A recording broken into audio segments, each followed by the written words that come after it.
4. Will. Will knows he's opened up too much to Lev, and AWOL is supposed to open up to them, to find solace in their acceptance, not the other way around. He vows to shutter his heart a little more securely. The next day, Will's spooning out breakfast porridge for Lev and himself when his father calls. Ma takes the call in the study, expecting bad news, but then comes out to put it on speaker because it turns out to be the kind of news everyone should hear. We bagged a mountain lion a half hour out in today's hunt. Will hears his father say, Pivan is already harvesting his heart. Intense relief reverberates through the house. Even Lev, who met grandfather only once, seems overjoyed. Will, go now and tell your grandfather, Ma says, and be quick about it. For once, good news will travel faster than bad. Will grabs his guitar and asks Lev to come along. He even takes Lev in the elevator rather than making him struggle down the ropes. You're a stubborn man, grandfather, but you finally got your lion's heart, Will says, swinging his guitar around ready to play some healing tunes even before the transplant. Stubbornness is a family trait, the old man says flatly. Will notices that his grandfather is looking at Lev, not because he's giving Lev his attention, but because he's avoiding eye contact with Will. It makes Will uneasy. What's wrong, grandfather? I thought you'd be happy. I would be if the heart were mine. Excuse me? Grandfather twitches a finger at the crowd around the other patient's bed. Will barely noticed them when he came in. So intent was he on giving grandfather the news. But apparently the news had already reached him. The woman in the other bed, in her late 20s or early 30s, the family around her seems very happy in spite of her dire condition. The heart is to be hers, grandfather says. I've already decided. Will stands up so quickly that the chair crashes backward. What are you saying? I'm a poor risk Chawalayu. Too old for it to make sense when there's someone younger with a better chance of survival. Her spirit guide is the lion too. It was found by your family, Will fiercely announces, loud enough for the woman to hear. Good. He wants them to know. It was found by your family, which means it's meant to be yours, and no one else's. His grandfather's gaze drifts again to Lev, and that makes Will angry. Don't look at him. He's not one of us. All the more reason. He'll be objective. He won't be clouded by a family's emotion. Lev takes a step backwards, clearly not wanting to be part of this any more than Will wants him to be. It's your heart, is all Lev says. Will is about to relax, relieved to have Lev on his side, until his grandfather says, You see, the boy agrees with me. What? Both Will and Lev say in unison. It's my heart, grandfather explains, which means I have full legal right to decide what happens to it, and I choose to gift it to the young woman over there. I will hear no further discussion. Fury and grief nearly overwhelm Will. He storms out of the cardiology lodge, but there is no escaping this. Word of grandfather's decision reaches the rest of the family quickly. Within the hour, while Will still stews and storms outside, ignoring Lev's attempts to calm him, his family begins to arrive. His parents, then Uncle Pivane. He sees grandfather's closest friend arrive. He sees Una. They've all been called to give the old man their goodbyes. They've come for the final vigil. Do it for him, Ma says gently as she enters the cardiology lodge. Please, Will, do it. He waits outside until everyone has gone in, even Lev. Then he takes the long walk down the hallway toward the room at the end. The woman in the other bed is wheeled past him, followed by her family. She is already prepped for surgery. Inside the room, his family sits on chairs, and on the floor, Lev has held a chair for Will. His grandfather's wary eyes are fixed on him as he takes his spot. He begins to play. At first, he plays healing songs, but the tempo is too fast. He's playing them too desperately. No one stops him. Then, in time, the songs evolve into traveling threnodies, tunes meant to ease one's passage from this world to the next. Over the next few hours, Will melts so completely into the music that his family ignores his presence. He hardly listens as they all say their goodbyes, or as his grandfather speaks about the spirit's journey from its failing temple to other realms. He ignores Lev, who appears more out of place than ever with the family. Una crouches next to Lev near the window, listening to Will play, but he won't look at her. Will catches a glimpse of his dad's face etched with sorrow. His father still wears his hunting gear, as does Uncle Pivane. Although his uncle is stained with the animal's blood, there is a smell of a bonfire coming from outside the lodge, the giving of thanks, the exuberant singing of the young woman's family. As the day wears on toward twilight, Toko almost seems to dissolve before them, giving in to the call from beyond. Then, very near the end, he reaches out to stop Will from playing, motioning him closer. He has one last request for Will, and he whispers it with the long spaces between the words. Will agrees. He hasn't the strength to argue about tomorrow, because his grandfather has only today. The promise made, Will loses himself in the music again, faintly aware of his ma in her hospital white solemnly taking his grandfather's vitals and shaking her head. Will plays as his grandfather's breathing slows. Will plays as his uncle Pivane quietly weeps. Will plays the music of his guitar covering everything, until it carries his grandfather's soul to a place Will cannot see. And when Will finally lifts his fingers from his instrument, there's nothing but overwhelming silence. 5. Lev. In the very center of the res, miles from its many villages, sprawl the Transfolk burial grounds. Many families have adopted the Western use of caskets. More traditional ones bury their dead wrapped in a blanket, but some still invoke the most ancient ritual of all. Although levels of tradition in Will's family are very mixed, his grandfather was old school as they come. His funeral is of the ancient kind. Toko is placed on a high platform made of cottonwood and heaped with boughs of juniper, reed baskets decorated with lion teeth, and filled with food for the afterlife and hung from poles. A fire is lit, and smoke leaps into the wind. Lev watches carefully, storing the memory. Our ancestors believed that the breath of the dead moves to the lower world, Una explains to him. Lev is shocked. Lower world? Not hell, Una says, understanding what he's thinking. It's the place where spirits dwell. Down or up, neither of those directions have much meaning in the afterlife. Lev can't help but notice Will is standing apart from everyone else, as if he's suddenly the outsider. Why isn't Will taking part in the ceremony? Lev asks Una. Will followed our traditions because he loved his grandfather. Now he must decide for himself whether to follow the traditions or not. And so must you. Lev first thinks she's joking. Me? When your residence petition is approved, you will be an adopted son of the tribe. In addition to protecting you from the Unwind Order, the adoption will make this your official home. Like everyone else here, you'll eventually choose on which side of the res wall your spirit belongs. Lev tries his best to wrap his mind around this. He hasn't thought that far ahead, finding a safe place he can truly call home.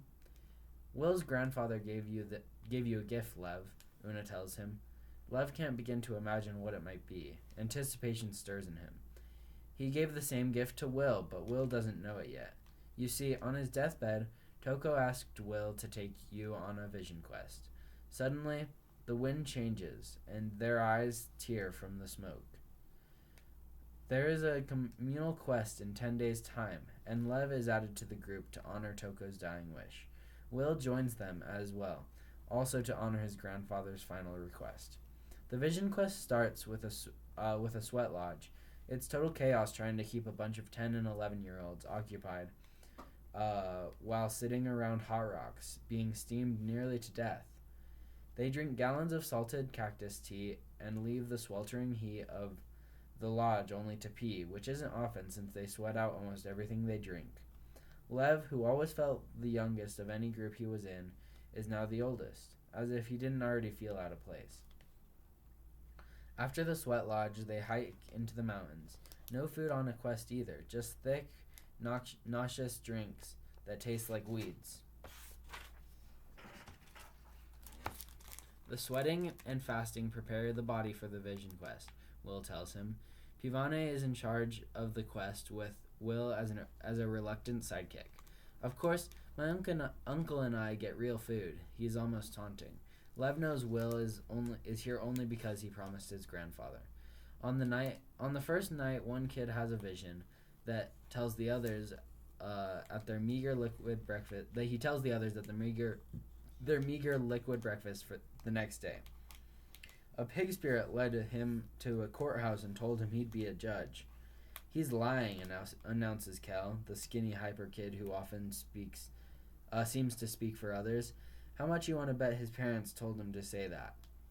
Will begins to call the boy out on it, but Pivane raises his hand and lets it go. If the boy has a true vision, Lev overhears Pivane tell Will, he will choose it over the lie. On the next day, there is an archery competition. Luckily for Lev, he took a liking to archery a few years back and placed silver in a citywide competition. Unfortunately, that doesn't help him here. He takes last place.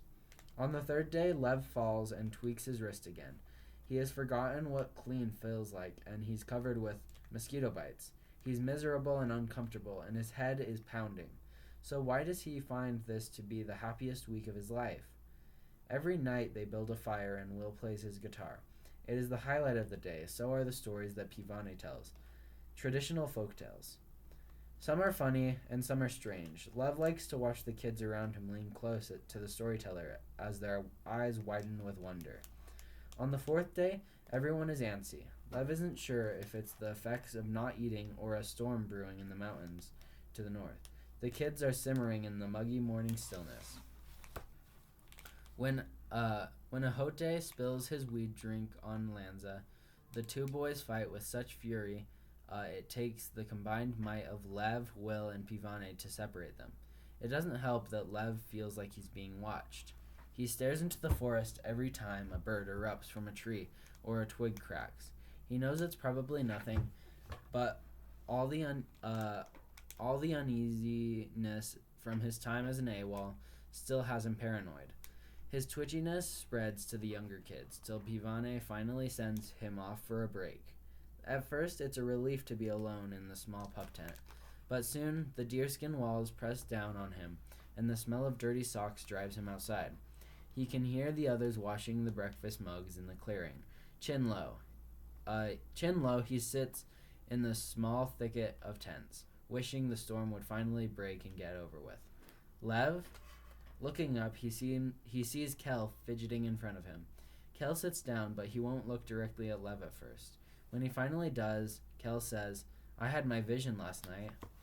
Lev doesn't know what to say. He wonders why Kel came to him rather than Pivane or Will. "So you saw your spirit guide?" Kel seems stuck on what to say next, so Lev prompts him. "It was a pig, wasn't it? It wasn't a pig, was it?" "No," Kel draws the word out. "It was a sparrow. Like my name." Lev is struck by this. Seems right that the spirit guide would mean something special to a kid, unless, of course, it's to be a source of organ replacements. "So, what happened?" "Something bad," the boy whispers so quietly that Lev has to lean forward to hear him. He shivers. "What was bad?" All the fears that have been haunting him this morning return. "I don't know." Kel looks at him, nervously crushing leaves to powder. "But I saw you leaving. You won't, will you?" Lev feels as if an arrow has hit him in the chest, and he can't breathe. He tries to remember what Will told him. The hunger and sweating can cause hallucinations and strange dreams. Or maybe someone suggested to Kel that Mappies always leave, and so he dreamed it. I'm not leaving, he says, and he's reassuring himself just as much as Kel. In the vision you were running, Kel tells him. People wanted to hurt you, and you wanted to hurt them back. 6. Will. Earlier that morning, Will told Pivane that he was going off to gather firewood. But in reality, he just needed to get away, find a place to think. Now, he sits on a cliffside boulder that gives him a fine view of the forest, and a clearer perspective on life. He can see the camp from here, or at least part of it, and although he does intend to come back with firewood, he doesn't intend to do it for a while. Will can no longer deny the resentment building inside of him. It's been building since long before his grandfather's funeral. Will plays us a song for healing. Will plays us a song for calming.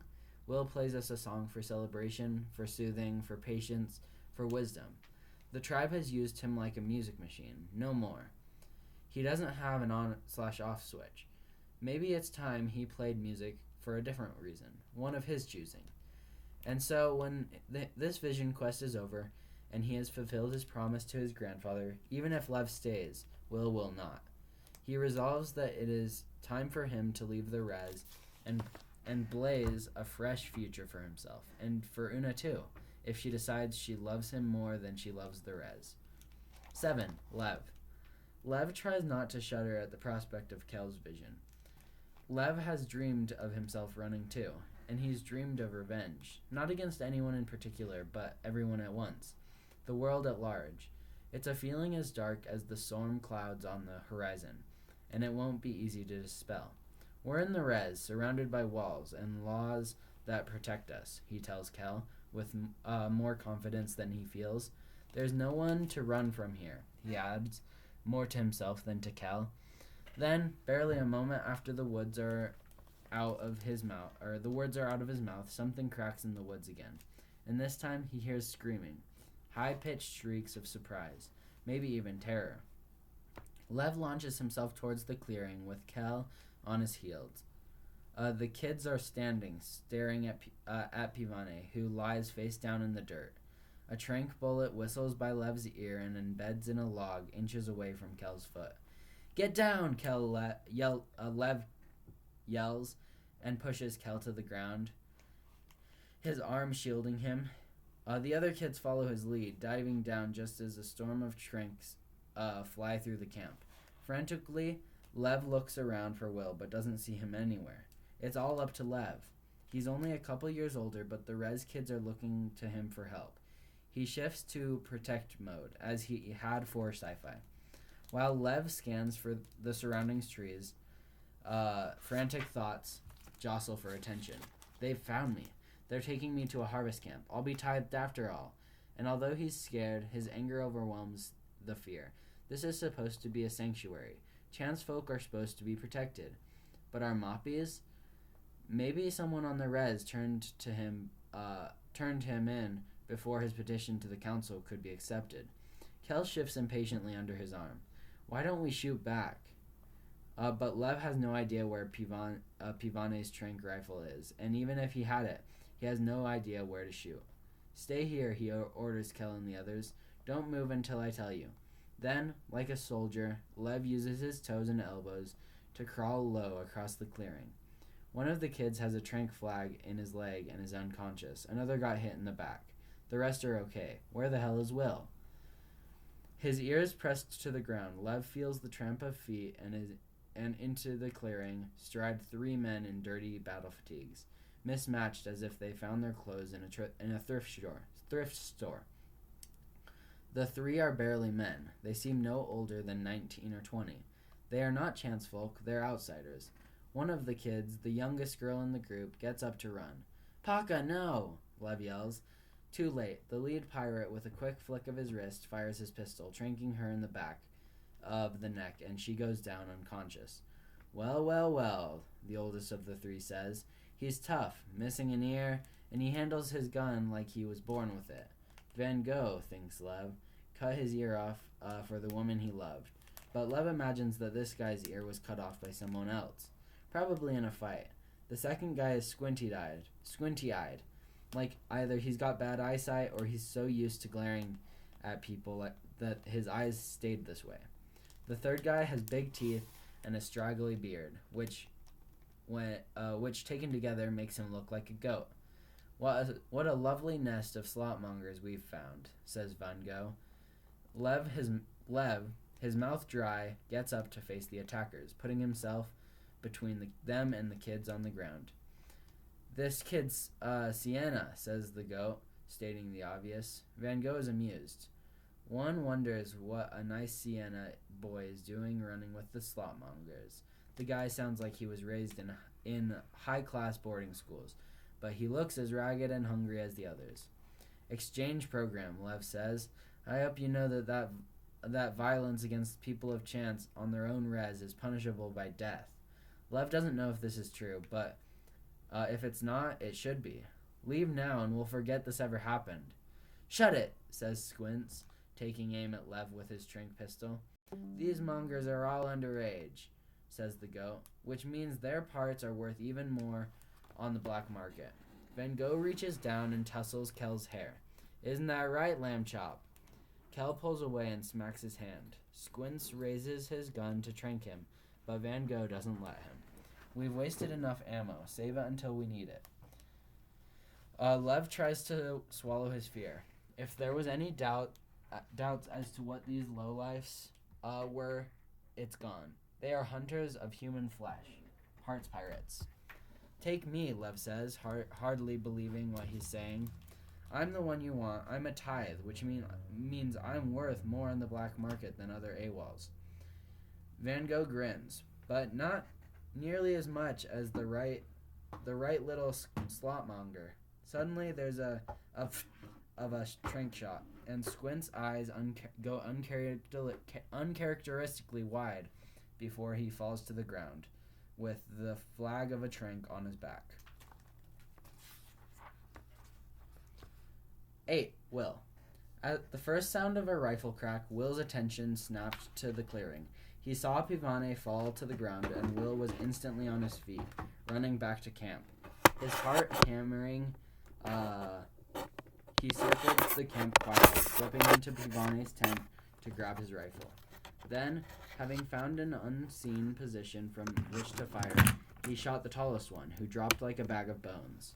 Now, still wielding his uncle's rifle, Will emerges into the clearing, his aim trained on the leader, but the leader is quick.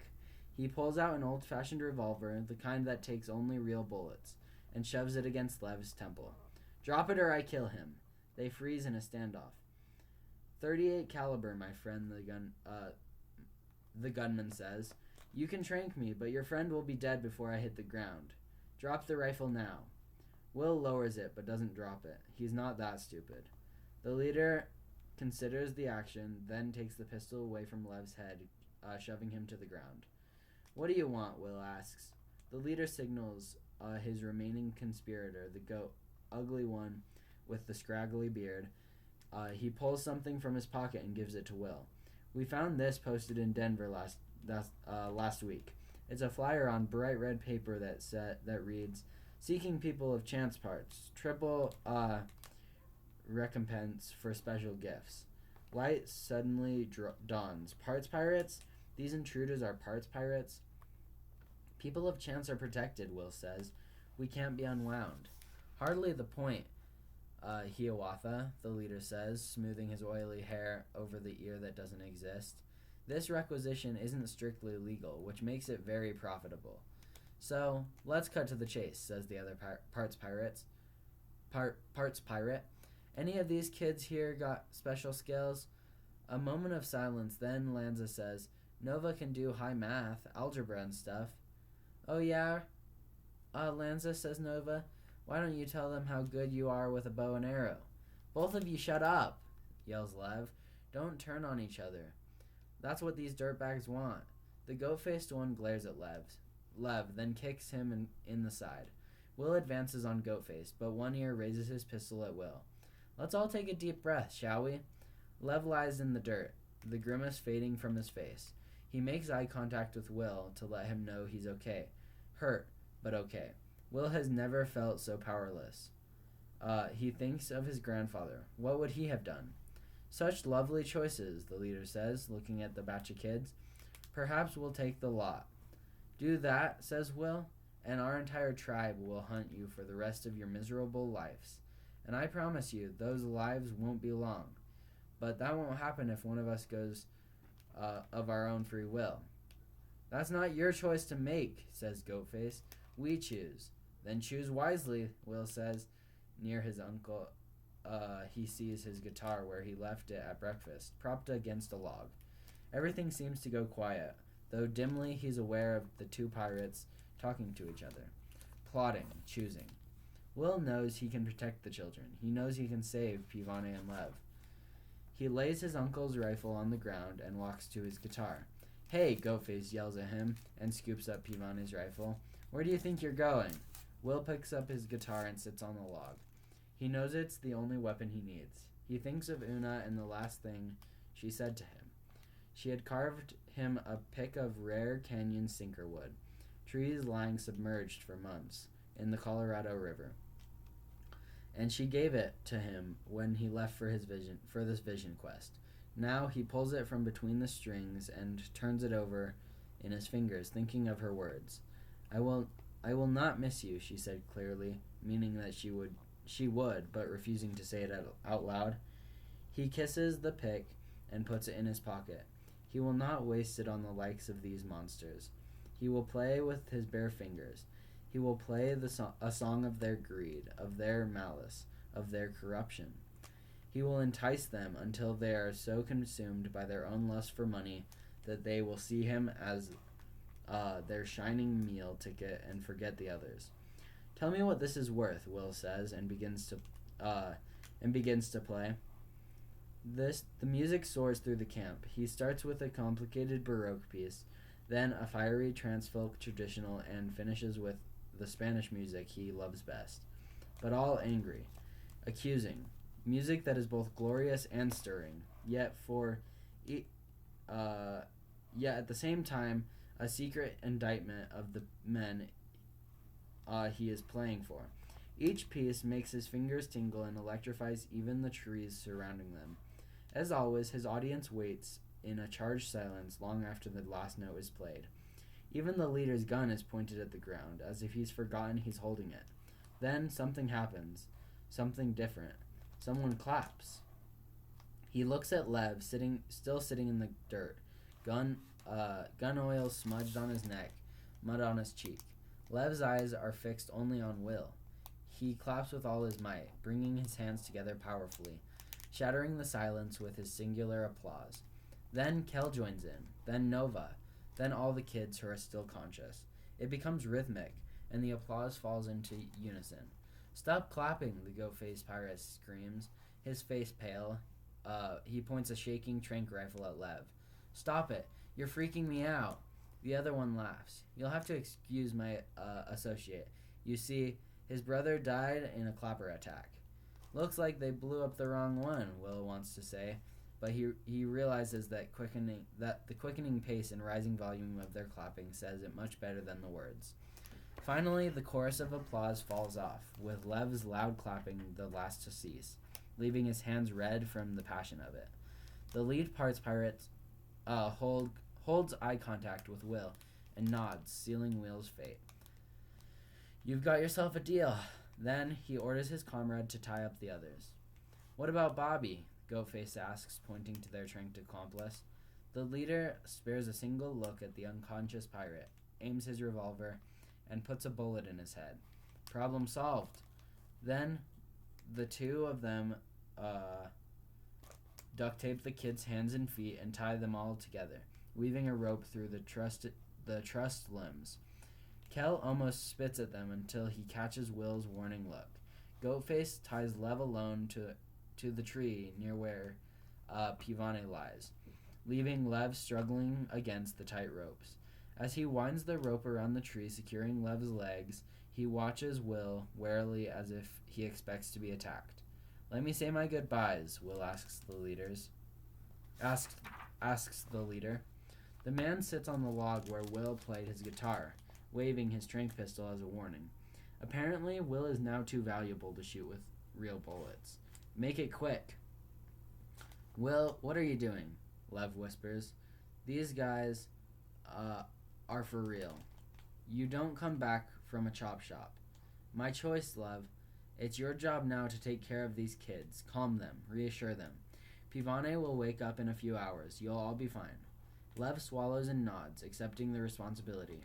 Will summons a wry smile for Lev before the parts pirates take him and his guitar away. Thank you for the applause, little brother. 9. Lev. In the village, 3 hours later, Lev leans against Pivane's dusty truck, only half listening as Pivane tells the sheriff what happened. He watches the kids rush to their cars and taken home. Only Kel looks back and waves goodbye to Lev. The sheriff returns to his car and can relay the report and then heads back up the mountain to retrieve Bobby, the dead parts pirate, probably wishing it was one of them who took him out and not one of his own gang. Lev can't help but notice the cold glare that the policemen throw at him before they leave. Your petition to join the tribe has been denied, Will's ma tells him, the pain in her voice partly for him and partly for her son who will never return. I'm sorry, Lev. Lev accepts the news with a stoic nod. He knew this would be the decision. He knew because of the looks everyone has been giving him since he returned from the Vision Quest. Those who know him see him as a walking gravestone with Will's name etched on the sienna face. Those who don't know him see him only as a harbinger of the world that so clearly took Chawalayu away. Will's music, his spirit, cannot be replaced by any musician on the res. The wound will be raw for a very long time, and there's no one they can blame for it. No one but Lev. Even if they allow him to say, Lev knows the res can no longer be his sanctuary. Pivane volunteers to drive him to the reservation's northern entrance. Immense bronze gates bookended by towers of green glass. Lev leans forward to see the bells on the towers and the rearing life-size bronze Mustang suspended above the gate. Will told him that fine, nearly invisible wires and a clear glass bridge support the Mustang. When Chinook winds blow through the valley, children gather, hoping to see the horse escape its fetters and fly away. Where will I go? Lev asks simply. That is for you to decide. Pivane leans across him and retrieves his wallet from the glove compartment. Then he hands Lev a huge wad of cash. Too much, Lev manages, but Pivane shakes his head. By accepting this gift, you will honor me, and you will honor him, Pivane says. The children told me how you offered yourself to the pirates before Will did. It was not your fault they chose him over you. Lev obediently shoves the money into his pocket. He shakes Pivane's hand as he gets out of the car. I hope your spirit guide takes you to a place of safety, a place you can call home, Pivane says. Lev closes the door, and in a plume of dust, the truck disappears down the street. Only then does it occur to Lev that he has no spirit guide. He never completed his vision quest. There is nothing and no one to guide him through this dim, foggy future. A security guard nods as he exits the pedestrian gate, and Lev heads for a bus stop 100 feet away. He sees nothing else but a barren plateau spotted with sage, which stretches to the horizon, not quite as barren as he feels inside. He counts the money Pivane gave him, and it will carry him far indeed, but not far enough, because there is nowhere far enough away from all the things he's experienced since the day he was sent off to be tithed.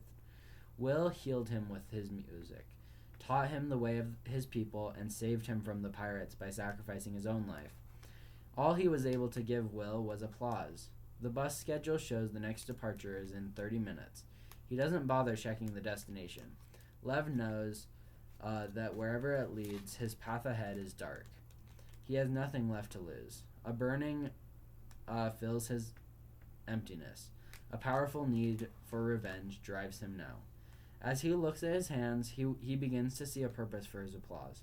It's a powerful purpose that will make his anger known and tear the world to shreds. 10. Will.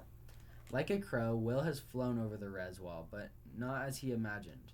Deep down, he still expects his tribal council or even the American Tribal Congress to somehow rescue him. But no one comes. The pirates drive him not to a chop shop, but to a private hospital. In this upscale designer clinic of glass walls, soft lights, and wall-sized murals of cascading color, he sees no patients. He is treated like a rock star by an extensive staff and is provided any food he'd like, but he's not hungry. He's offered any music, the latest movie, games, books, or television, but nothing distracts him. He only watches the door. On his third day, a neurologist, a surgeon, and a severe-looking blonde woman come in and graciously ask him to play his guitar. Despite heartache, Will plays flawlessly, and they are duly impressed. He still expects that somehow his playing will open their hearts and set him free. He still expects that someone from the tribe will come to his door with good news, but no one comes. On the fourth day at dawn, he's put into restraints. A nurse gives him a shot and he feels woozy. They roll him into an operating room. Bright lights, white walls, monitors beeping, sterile, cold, nothing like the surgical lodge at home. He feels numb despair. He is being unwound, and he comes to this end alone. Then he sees a face in the operating room he recognizes. Although her hair is hidden by surgical scrubs, she doesn't wear a mask like the others. It's as if seeing her face is more important than the sterile environment. He is not surprised to see her again. He played his guitar for this woman. She never told him her name, although he heard the others call her Roberta. "Do you remember me, Chawalayu?" she asks with the hint of a British accent, almost Americanized. "We met yesterday." She pronounces his name flawlessly. It pleases him, yet troubles him at the same time. "Why are you doing this?" he asks. "Why me?" "We have been searching for the right person of chance for a very long time. You will be part of a spectacular experience, or a spectacular experiment, one that will change the future. Will you tell my parents what happened to me, please?" "I'm sorry, Will. No one can know." This shakes him worse than death. His parents, Pivane, Una, the whole tribe grieving his absence, never knowing his fate. She takes his hand in hers. "I want you to know that your talent will not be lost. These hands and neuron bundles that hold every bit of your musical memory will be kept together intact. Because I, too, treasure that which will mean most to you." It's not anything close to what Will truly wants, but he tries to cling to the knowledge that his gift of music will somehow survive his unwinding. "My guitar," he manages through the chattering teeth, ignoring the fact he can no longer feel his toes. "It's safe," Roberta says quickly. "I have it. Send it home." She hesitates, then nods. Will's unwinding proceeds at an alarming rate. All too soon, a wave of darkness crashes over him. He can no longer hear Roberta. He can no longer see her. Then, in the void, he senses someone lean closer to him. Someone familiar. "Grandfather," he hazards to say. He cannot hear himself speak. "Yes, Chawalayu. Are we going to the lower world?" "We'll see, Chawalayu," his grandfather says. "We will see." 11. Una. There is never anything official. No communication confirming Will's unwinding, because kids taken by pirates simply disappear. In the end, however, the res does receive evidence of Will's demise. His guitar is delivered home with no note and no return address.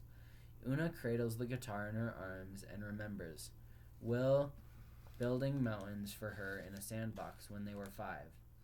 The quiet delight in his eyes when she asked him to marry her when they were 6. His grief as Toko died while she and Lev sat watching. The touch of Will's hand on her arm when he said goodbye. In every moment in his music, and she hears it again every day, playing in the wind through the trees to tease or torment her. Or maybe to comfort her and remind her that nothing and no one is ever truly lost. Una tries to hold on to that as she lays Will's guitar on the workshop table. There is no body, There is only the guitar. So she gently, lovingly unstrings it and prepares it for the funeral pyre in the morning. And she tells no one of the strange hope she cradles in her heart that somehow she will hear Will's music again, loud and pure, calling forth her soul.